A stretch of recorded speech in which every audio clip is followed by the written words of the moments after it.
collapsing while the world is looking for a wrong medicine to save the country when it's too little too late.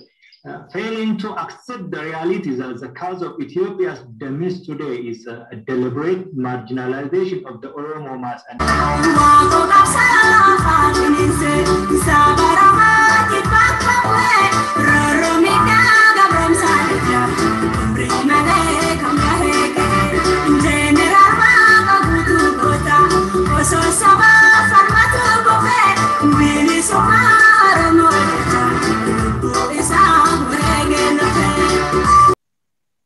Arrawani nama basa duba garte ka da wita uda male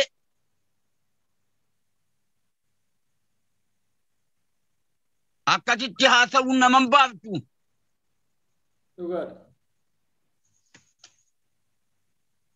Akkatitti waraabee ishee haala kuma shakaraata jiruun duuba gartee waa balleessaa nama jeessa.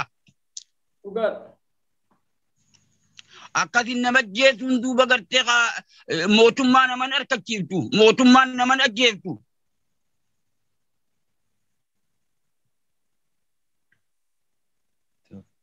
Akkasitti duuba dhaawaan isiniin jaarabbi si wajji haa dha'u.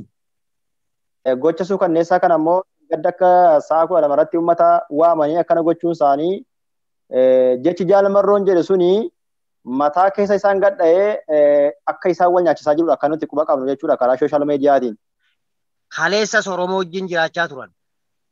Garuu ammaan booda immoo akka jiraachuun dandeenye ofitti himuu qabuu danda'an jechuudha. Maaliif jennaan isaantu waan kana fidaa jira jechuudha. Isaanii fi mootummaa isaaniiti. Kanaaf isaan illee tana hubachuu qabaniin jaa. Dheereessu amma qofaa miti jechuudha. Ilmi maal dalaga waanuma abbaan dalagee hojjataa jechuudha. Kanaaf abbaasaatu isa dura kijiba geggeessuu ture, kijibaan gartee mootummaa bulchuu ture waan ta'eef jecha adeemsa isarraa fudhatee qaceelfama isarraa fudhatee sirna inni geggeessuu ture san geggeessaa jira jechuudha. Abiyoot Kaasaayedha. Dhugaadha. Kanaaf ummanni Oromoo kanarratti dammaquu qaba. Fakkeenyaaf amma kijiba isaanii jechuu gaafa Mallas Zeenaawiin jiru waraana bilisummaa Oromoo maqaa balleessuudhaaf waa'ee baddannootti godhan ummanni Oromoo beeka. Gaafa san keessatti ummata Oromoo gowwoomsuu turan garuu gowwoomsuu turanii ija qabu. Walirratti dalagulleen akkasuma Oromoo keessa heddummaatee jira.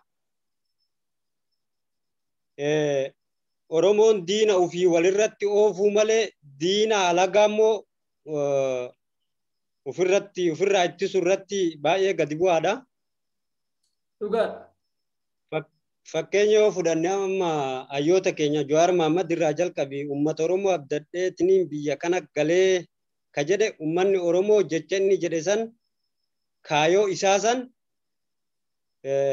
galanni haqatu bira jira waan ta'eef yoo waameyyuu dhimmi akkasii yoo jiraate waameyyuu lammiiwwan saniif garaagarummaa sa'aatii tokkootiin kallattii afuriin dhukaasni itti banamuun qaama mootummaan tokko fakkeenyaaf naannawa sanitti nagahee fi eegu keessatti mootummaan jalqabumaa walgahii sawwa yoo waamu maal yaadeeti kan waame